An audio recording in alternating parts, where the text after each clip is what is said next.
Hello again, everybody, and welcome to another episode of the Experience Maker Show. So happy to have you here today. My name is Dan Gingiss. I'm a customer experience speaker, coach, author, and podcaster. And we have a terrific show today that I can't wait to get to. But first, I have to remind you, we are just, I think it's 6 short weeks away from the launch of my new book, The Experience Maker: How to Create Remarkable Experiences that your customers can't wait to share. And I'm going to put up a URL here right now, which is theexperiencemakerbook.com. If you go there, you can place your pre-order for the book, and there are some incredible bonuses that we are offering only for pre-orders of the book. And then certainly with Amazon, you will get it in your mailbox on September 14th when it comes out. So best way to get it as fast as possible and be the first to have it. Anyway, I am super excited today to introduce you to today's guest. I've been working with her and her team at Get Feedback, which is now Momentive AI. Get Feedback and SurveyMonkey combined into a new company called Momentive AI. And Shonnan Hughes is the Global Product Growth and Innovation Evangelist. My goodness, that is a mouthful. And she'll tell us a little bit about what that's about. Shonnan, welcome to the Experience Maker Show. Hey, Dan, so great to be here with you today. That is so funny. I say it all the time. Most of the time I just shorten it to product evangelist because it is a mouthful. I love it. And actually, that word evangelist didn't seem to show up in business until a few years ago, right? It used to have other connotations. And then suddenly we started finding evangelists at companies. So tell me what a product evangelist does. Yeah, so it's actually pretty interesting and so much fun. I sit at the intersection of product dev, marketing, sales, and customer operations. So it's actually a cross-functional role where I take insights from our customers and from product teams, and I really help influence how we design and build our own products and services. And I'm also pretty much the expert on the Get Feedback platform when it comes to, design and configuration, kind of the go-to person to be like, hey, these are the new features that we're coming out with. This is what we're thinking. What are your thoughts? And especially when it comes to anything Salesforce, of course. Gotcha.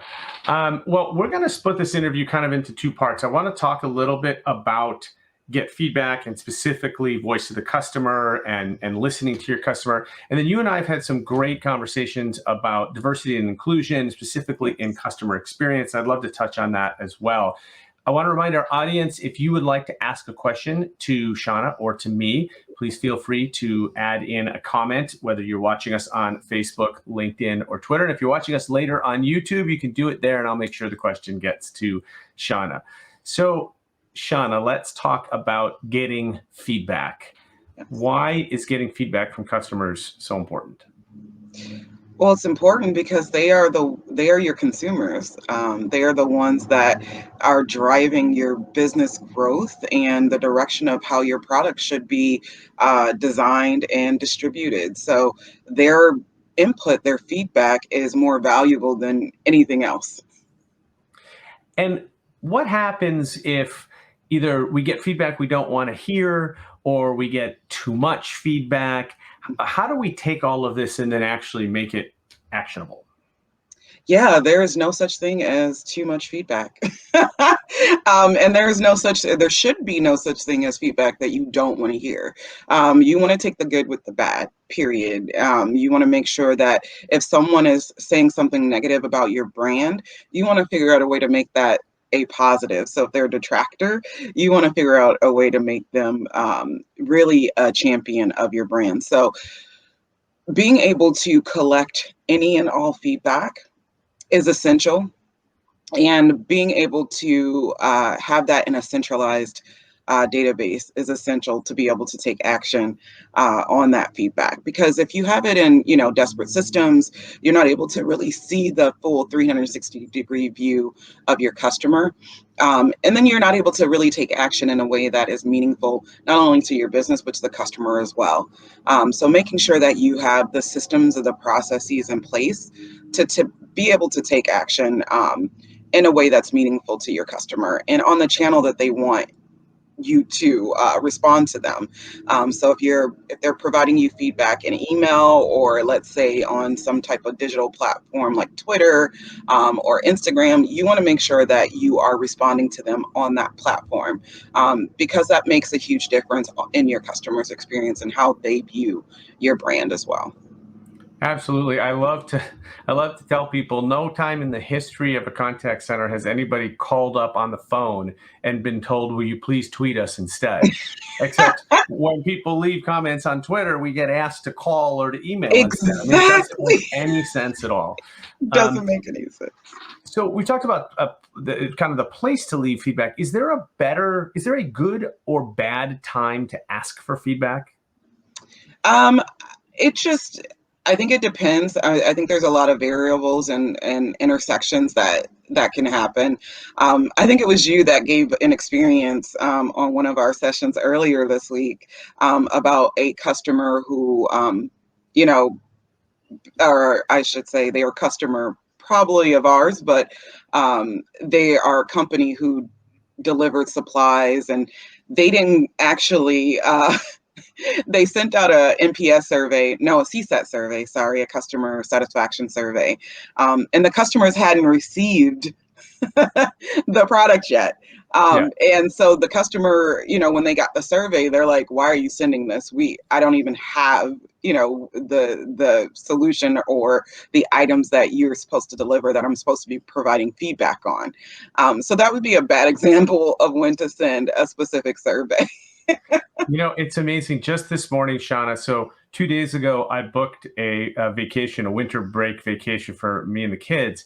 And I get this email from the vacation company saying, hey, we need your flight information so that we can set up your complimentary airport transportation. Okay. So I click on the link. I fill out all the information about the trip. I hit submit, and it says, we're sorry, but you can't submit this form until 30 days before your vacation. And I'm like, well, then why'd you email me? Right. Why'd you ask?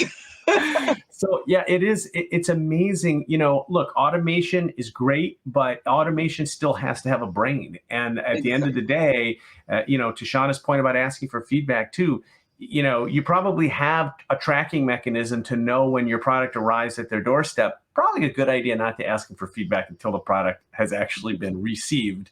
So that's a great thing. I know you and I talked once before. I found in business that if you can identify a moment where you've made the customer happy, that's a great time to ask for feedback. And my example from working at Discover Card was we had learned through research that people were happiest with their credit card company when they redeemed their rewards, because it feels like they just got free money. And so we would always ask for a rating or review at that moment because we knew that customers were really happy with us.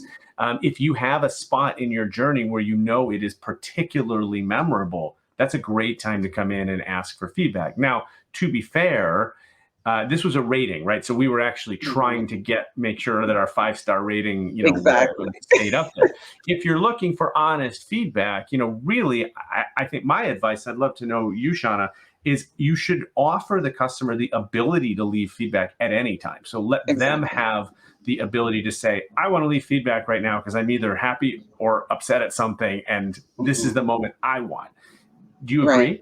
Right. I do agree. And that's what, one of the cool things about, the Get Feedback platform and us, merging with SurveyMonkey is having that digital capability of being, ever present on a website or within your app. So your customer, no matter what they're doing, they can click on that little toggle feature and provide any type of feedback that they want, just so that you're able to keep connected, because sometimes the customers may experience something that isn't relevant to the journey that you've mapped out to be able to send those sequenced surveys. So making sure that they're able to tell you what their issues are at any point in their journey with you is highly very just beneficial to the organization. Yeah, I mean, I think one thing that I'll add maybe to then segue into the next topic is I always tell clients not to be afraid of complaints, because ultimately the people that complain generally do so because they care. They actually want you to resolve their Yes. problem. The scary thing, the thing you should be afraid of, is the people who don't complain but just leave because they're upset with you, right? They don't even bother to tell you. And that's what I call my new book, The Leaky Bucket. And every company has a leaky bucket. It's just a matter of how big the leak is. So when somebody does take the effort to say, hey, this experience is not what I expected, or this is not functioning the way that I expected, don't take offense. Don't let your mobile app developers tell you, no, the customer's, an idiot. They don't understand it. Somebody's telling you that something isn't working. That is a gift in terms of feedback. And it's a way for you to fix it, not just for that customer, but for every other customer who might run into the same problem. Exactly. And, don't think of this just being this, this outlier. Don't think of it that way. Like you said, every single piece of feedback is a gift, and being able to act on that feedback, even if there's nothing that you can do about it in your development plans right now, but making sure that your customers know that it's something that you're addressing, that it is on your roadmap, or, just being transparent with them and letting them know, hey, this is a, not high on our priority list, as a bug or an issue to fix.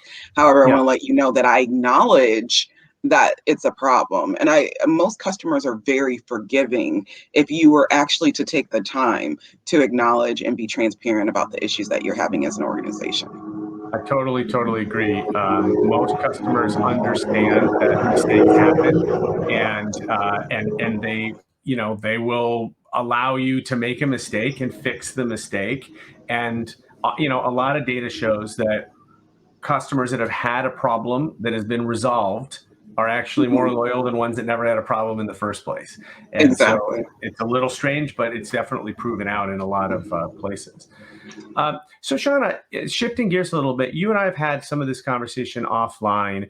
I had an aha moment a couple of months ago. Maybe it was due to everything that was going on in our country, but I had this aha moment that because you had told me that you were starting to talk more about customer experience. After all, Momentive is a customer experience company, and that you were trying to get your voice out there as a thought leader. And I had this aha moment that the thought leaders that I know in the customer experience space tend to be of a very similar type and background. And what was weird to me specifically, because I always look at things through a CX lens, is that customer experience in and of itself should be diverse and inclusive because we're building experiences for all of our customers.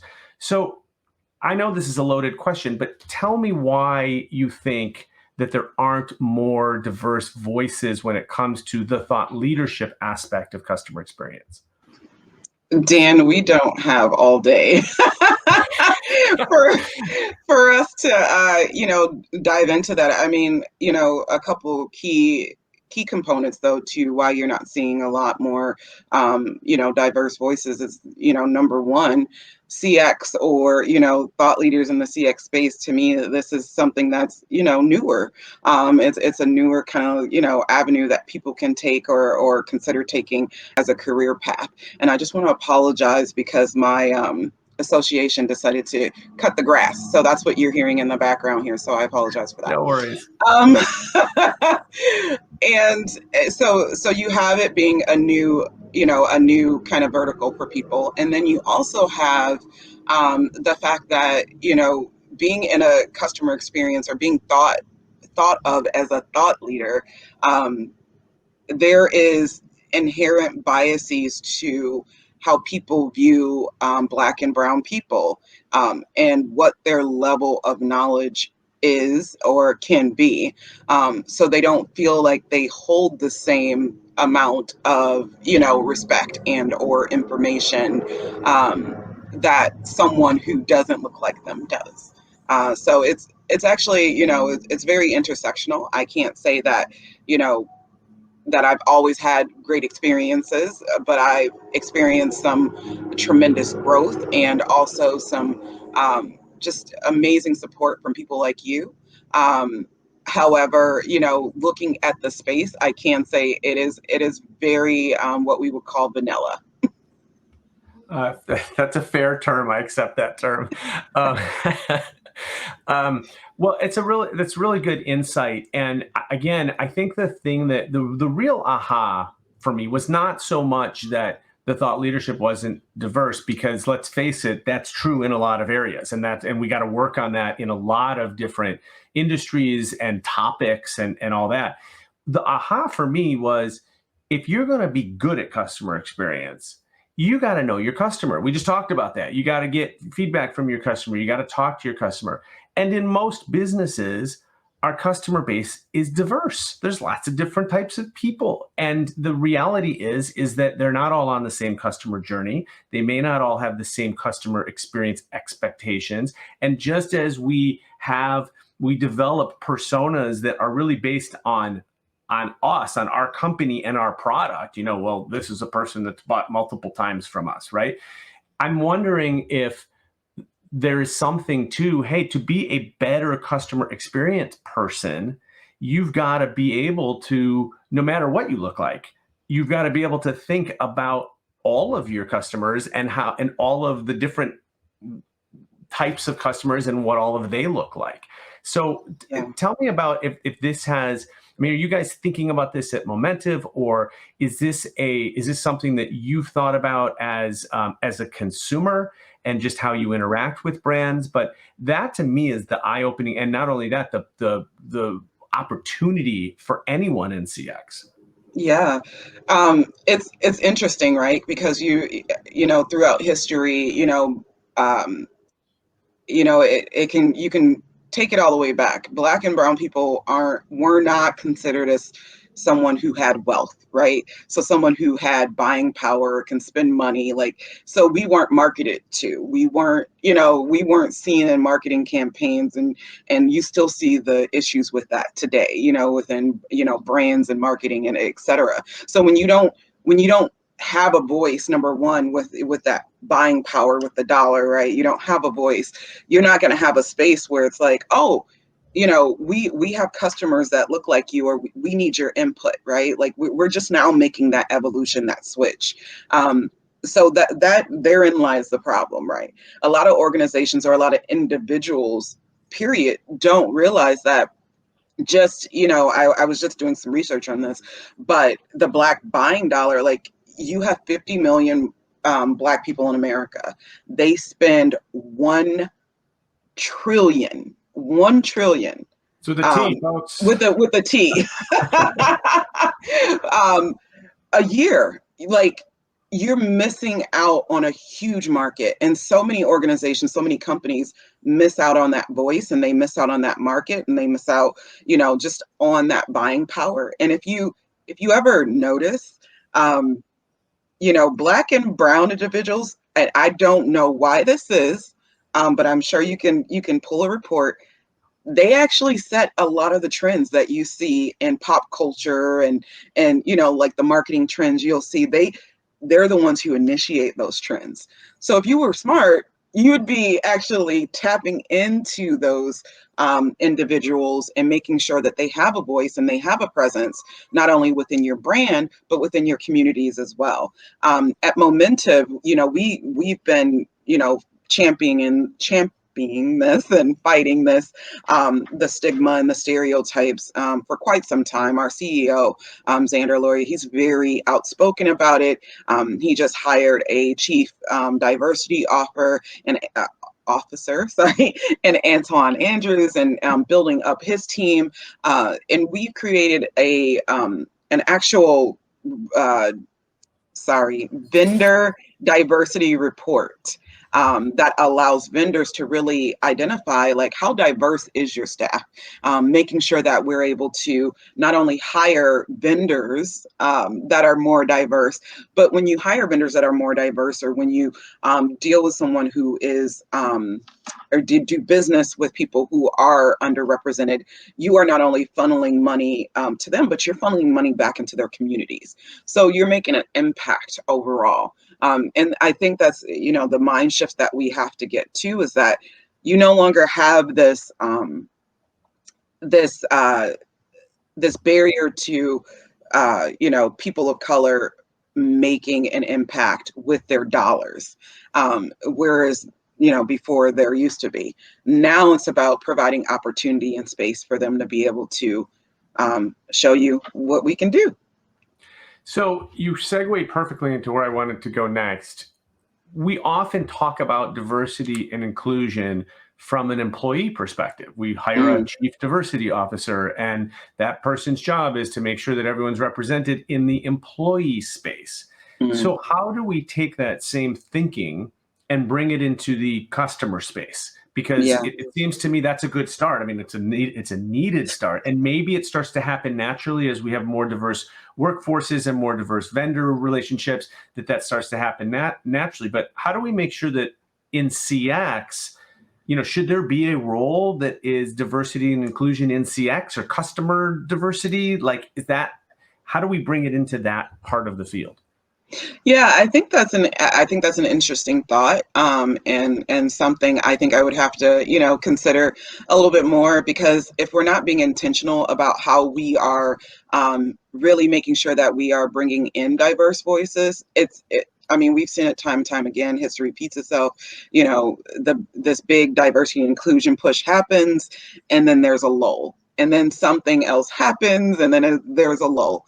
So if you're not being intentional about the things that you're doing in regards to diverse and bringing in diverse and inclusive voices, you're right. You're not going to see that reflected in your community, in your customer base. You won't see that because they don't see themselves represented in your organization. So yes, I do agree that at the top level, you're like, hey, we need a diverse and inclusive workforce, right? We need people who understand, that market, and they aren't able to, market to them and be for them. And this is not something that's super, I'm not saying doing this superficially, which we've seen a ton of. I'm saying being very intentional and very authentic about how you're engaging with these communities. And then you'll be able to see, not only will your employee base become more diverse, but your customers become more diverse as well. And you're getting feedback that, again, is invaluable to your organization as a whole. Well, and I love that you said that, especially about the trend setting, because one of the stories that I tell a lot, because I love the story, is about OtterBox. And OtterBox, the phone case company, was listening on social media, and they heard that people were taking their phones into the shower to listen to music, and this was not a use case that they had considered. And so they took this customer listening, and they ended up creating their first waterproof case, which turned out to be a bestseller. And so I'm thinking, if I sort of tie that together, that if you're saying, and I certainly believe you, I don't have any data to contradict either way, but if you're saying that oftentimes it is people of color who are building on some of the trends or creating some of the trends, it almost seems like there's a product opportunity here as well that companies may be missing, which now we're talking big dollars, right? Because if we are a company that can create products that happen to appeal more broadly, that's why we're in business here, right? Is to sell our product. Agreed? Exactly. I agree 100%. When I think about, like Louis Vuitton, or when I think about like a lot of the exclusive designers, those things, like those aren't things that are in our, necessarily in our, marketing, stream or price bracket, but because you have these urban influencers, the rappers, the movie, the actors, the actresses, like they're all, influencing these things, and we see them. And because we see ourselves in them, we're like, oh, that's something that, I can do, or something that I should be doing. And we want to be close to that. So it's important. I love it. Well, Shonnah, I think you are an amazing voice in the customer experience realm, and I'm glad that you're here. I'm glad that you are sharing both your background, your knowledge, and frankly, educating some of us who maybe, haven't thought enough about this over the years. I've mentioned the word aha moment a couple of times. That's me admitting that maybe I hadn't thought about it previously. And I think it's great to have somebody to bounce ideas off of. I love your energy. I love what you're about. And I think that you are an important and welcome voice in the customer experience area. So for those watching that are looking for a fresh new voice to keynote their next event or to in some way be an influencer, Shonna's your person. She's not going to disappoint because she is awesome. And that's why Momentive grabbed her up, or I guess Get Feedback grabbed you up, right, before they became Momentive. Exactly. But I love what you're doing, Shonna. I love what you're about, and keep it up. And I'm a big fan. Thank you, Dan. It was a pleasure, as always. All right, and thank you all for being here as well. I want to introduce you to next week's guest real quickly. We are going to have Srinkath Chinmay. He is the CEO of an Indian company called Engati, which is a chatbot company. I've done a little bit of work with them on the side. Very interesting what they are working on, and very excited to have him. Always like to talk to the CEO, right? Because the buck stops there, and so we can ask all the hard questions there of Mr. Chinmay. So join us next week and every week at 12 noon Eastern, 11 Central, 9 a.m. Pacific. And sorry for those folks in Asia. You may have to watch us on replay. I apologize for that. All right. Well, hey, before we go, I do want to bring in one comment because I always love it when audience comments. Ryan Baker, thanks for watching. A previous guest on the show, Ryan Baker. Really great to have various perspectives. Thank you, Ryan, and I appreciate you always watching. Thanks, everyone, for being here. I am Dan Gingiss, customer experience speaker, author, coach, and what's the other thing I am? Podcaster. That's right. I like to do a lot of podcasts. We'll see you next week on the Experience Maker Show. Thanks again for having us, and have a great weekend.